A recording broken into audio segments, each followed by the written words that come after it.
बार तुम ईश्वर के बन जाओ, ईश्वर तुम्हारे लिए सब कुछ करने के लिए तैयार है। क्या प्रमाण है वो सब कुछ कर देगा? तुम्हारी हमारी जन्मभूमि ही प्रमाण है, जामनी गांव ही प्रमाण है इस चीज का। क्या कि जब जमदग्नि ऋषि ने अपना सर्वस्व अर्पण कर दिया भगवान के चरणों में, तो वो भगवान बेटा बन के आ गया। और उसने यदि अपनी मां की गर्दन काटने के लिए कह दिया, अपने भाइयों को भी मारने के लिए कह दिया, तो भगवान ने उनको भी मार डाला। क्या उनकी गर्दन उतार दी? लेकिन भगवान ये भी जानता है, परशुराम ये भी जानता कि मेरे पिता के अंदर इतनी बड़ी ताकत है, ये दोबारा भी जीवित कर दे। और जब जमदग्नि ऋषि प्रसन्न हुए और परशुराम जी से कहा कि वरदान मांगो, तो कहा पिताजी बस यही वरदान दे दो कि मेरी मां भी जीवित हो जाए और मेरे भाई भी जीवित हो जाए। देखा, अपने पिता की आज्ञा का पालन भी करते। क्यों? क्योंकि जब तुम इस भावना से जुड़ जाते हो कि मेरा पिता ही भगवान है, मां ही ईश्वर है, तो उस व्यक्ति के लिए 33 करोड़ देवता घर में आ जाया करते। दो इंसानों ने मां बाप की सेवा की है, पिता का कहना माना है, और दोनों ने ही मौत को जीत लिया। दोनों ही मरे नहीं है मेरे भाई, दो इंसानों, एक पिता में भीष्म ने और दूसरे परशुराम जी। पिता स्वर्ग, पिता धर्म, पिता ही परमं तप, पितृप्रीतिमापन्ने प्रियन्ते सर्वदेवता।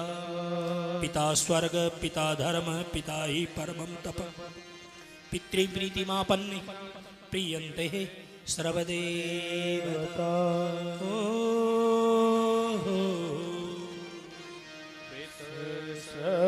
सर्वदेवता। जैसे वृक्ष के जड़ में जल दे देने से उसकी शाखा, उसकी टहनियां, उसके पत्ते, उसका कोर, उसका फल अपने आप ही प्रफुल्लित हो जाता है, इसी तरह माँ बाप की सेवा में जो लग जाता है तो भगवान तो अपने आप प्रसन्न हो जाता है। ये देखिए, ऐसा समर्पण किया और कोई मां ने अपराध नहीं किया था। चित्ररथ नाम का गंधर्व था, बस ऋषि संध्या करने बैठे थे, हमारे कौन, जमदग्नि ऋषि संध्या करने बैठे थे और उसको थोड़ी लेट हो गई। देखिए, हमारे ऋषि मुनि, यदि तुम हमारे ऋषि के चरित्र से अपने आप को जोड़ दो तो बहुत बड़ी महिमा का तुम्हें ज्ञान हो जाए। तुम तो पूजा पाठ को इतना महत्व नहीं देते, जिस टाइम आए जिस टाइम बैठ गए, वो एक अलग बात है। लेकिन यदि पत्नी भी लेट हो गई तो पत्नी को कह दिया इसको मार डालो। क्यों? क्योंकि मेरी पूजा लेट हो गई। हाँ, तुम्हारी शादी में थोड़ी लेट लतीफ हो जाए तो चिल्लाते हो तुम, है ना? बेटे का काम में थोड़ा लेट हो तो चिल्लाते हो तुम, लेकिन क्या पूजा पाठ टाइम पे करते हो? बोलो, आगे तो आगे, नहीं आगे तो नहीं सी। हाँ, इसलिए तो मेरे भाई बहन, एक इसे इंसानियत को भूल गए हैं हमने चोला इंसान का पहन लिया है, लेकिन इंसानियत की परिभाषा नहीं जानते। क्या? देखिए, पूजा में एक विधि होती है, पूजा का एक नियम होता है, पूजा की एक मर्यादा। यदि तुमने पूजा का नियम बना लिया तो जो तुम चाहते हो वो हो जाएगा, बशर्ते एक बार पूजा का अपना नियम बना लो। ये जरूरी नहीं है कि तुमने सारा ही दिन आंख नाक मुंह बंद करके बैठना, नहीं, वो चाहे 2 मिनट की हो, वो 3 मिनट की हो। अर्धरात आधी घड़ी, आधी में 1 घड़ी 24 मिनट, आधी घड़ी 12 मिनट, उससे भी आधी 6 मिनट, अरे आधी में पुनिया 3 मिनट। क्या ये भी नहीं है तुम्हारे पास? हद हो गई भैया। जिस परमात्मा ने इतना जीवन दिया तुम्हें, क्या वो भी तुम्हारे पास नहीं है? क्या उसके लिए जरा भी समय नहीं है? जो संसार तुम्हें यहीं से मिला है, यहीं पे खत्म, उसके लिए लड़ते हो, मरते हो, पता नहीं क्या क्या करते हो, झूठ बोलते हो, तूफान बोलते हो, पाप, किस लिए? यद्यपि वो तुम्हारे नहीं है। क्या उनकी ड्यूटी करने के लिए तुम्हें भेजा है, और ड्यूटी पर जाने वाला कोई भी व्यक्ति दफ्तर के ऊपर कब्जा नहीं कर लेता। क्यों? क्योंकि वो जानता है कि मुझे वापस घर जाना है।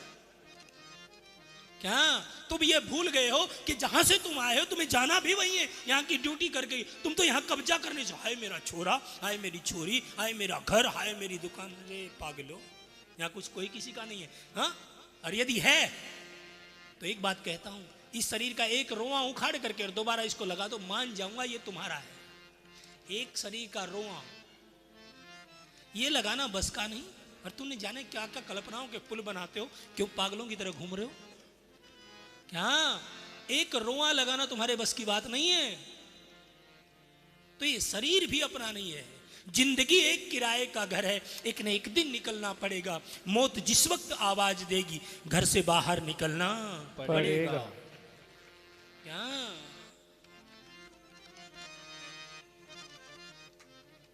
इसलिए ऋषि से निवेदन किया, आप जीवित कर दीजिए। और मंत्रों का प्रभाव इतना है, मां को भी जीवित कर दिया और भाइयों को भी जीवित कर दिया। बधाई। और तीसरी बात, ये सब मिलता है गौ से। किससे मिलता है? ये कथा भी जो सुन रहे हो, ये गौ के बेटे ने सुनाई है सबसे पहले, गोकर्ण ने सुनाई है। क्या ये कथा भी गौ से प्रकट है? जो भागवत सुन रहे हो ना, ये भी गौ के बेटे से प्रकट है। और यहां जिस भूमि पर तुम बैठे हो, इसी आश्रम पर, इसी गांव में कामधेनु गौ को रखते थे जमदग्नि ऋषि। किसको रखते थे? बोलो। और सहस्रा बाहु सहस्रा अर्जुन यहां एक बार आया तो उस गौ ने बड़ा आतिथ्य किया। गौ के अंदर से सारे पदार्थ निकल गए। जब सारे देवी देवता उसके अंदर विराजमान होते तो कौन सा पदार्थ है जो गौ के दूध से नहीं बनता? बताइए। इतना महंगा दूध नहीं है गौ का जितना मूत्र। क्या 80 रुपए किलो लीटर है गौमूत्र। इतना महंगा तो तुम्हारा दूध भी नहीं है। क्या गोरोचन कितना महंगा है उसका, गोबर कितना महंगा उसका। क्या भैंस का नहीं है, गौ का है।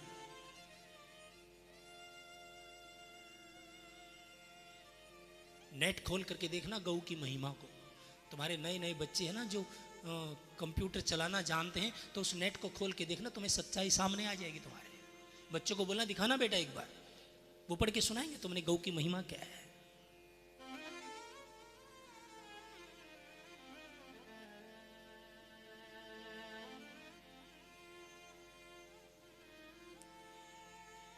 तो उसे गौ ने पूरी सेना का आतिथ्य किया। तो राजाओं का दिमाग थोड़ा उल्टा भी होता है। उन्होंने कहा, अरे इतने अच्छे अच्छे पदार्थ कहां से ये? क्योंकि उस समय तो जंगल था, उस समय गांव थोड़ी था, ये तपस्थली थी जमदग्नि ऋषि की। कहा जरा यहां कोई शहर नहीं, कोई गांव नहीं, इतना बड़ा आतिथ्य कैसे किया? तो एक ने बता दिया, महाराज ये गौ का कमाल है, कि जरा उस गौ को ही ले चलो, इसके काम की चीज नहीं। तो ऋषि से वो गौ छीन कर ले गया सहस्त्र। और जो ही परशुराम जी को पता चला तो सहस्त्रार्जुन के साथ युद्ध किया, उसको मार और गौ को छुड़वा के ले गया। देखिए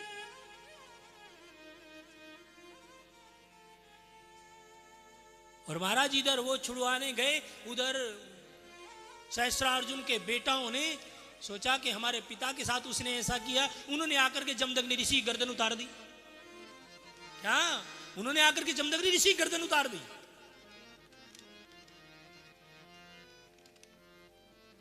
महाराज इतने परशुराम जी को जब पता चला तो आकर के पहले तो पिता की गर्दन को लगाया, क्योंकि भगवान है और भगवान कौन सी ऐसी चीज है जो नहीं कर सकता।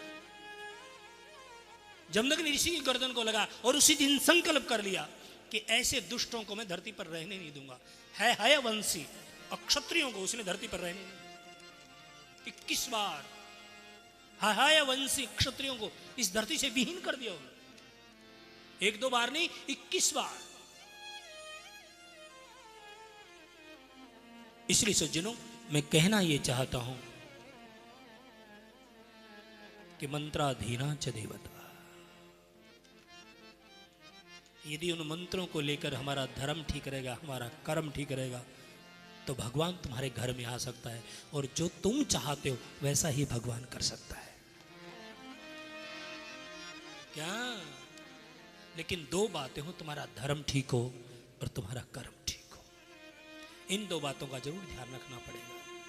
और पूजन में एक विधि हो, पूजा में एक विधि हो। नहीं तो आप देखो गोवर्धन उठाते हुए भगवान के सामने ब्रजवासी 2-3 शर्तें रखते हैं। पहली शर्त, क्या गोवर्धन जी महाराज हमें प्रकट होकर के हमारा भोग ले लेंगे? भगवान ने कहा ले लेंगे। दूसरी शर्त, यदि इंद्र नाराज हो गया तो क्या गोवर्धन महाराज हमें बचा लेंगे? उन्होंने कहा बचा लेंगे। तीसरी बात, हम पहली बार पूजा करने जा रहे हैं, क्या उस पूजा से संतुष्ट हो जाएंगे? भगवान ने कहा बिल्कुल भी नहीं। क्यों? क्योंकि पूजा में एक विधि होती है, पूजा की एक मर्यादा होती है, पूजा का एक नियम होता है। इसलिए पूजा में जब तक विधि का प्रयोग नहीं करोगे, नियमों का प्रयोग नहीं करोगे, नियमों का पालन नहीं करोगे, तो वो पूजा सार्थक नहीं होगी। ये ध्यान रखो। पूजा सार्थक तभी होगी कब? जब उसमें मर्यादा हो, जब उसमें नियम हो। और जब ऐसा करके चलोगे, फिर जैसे तुम कहोगे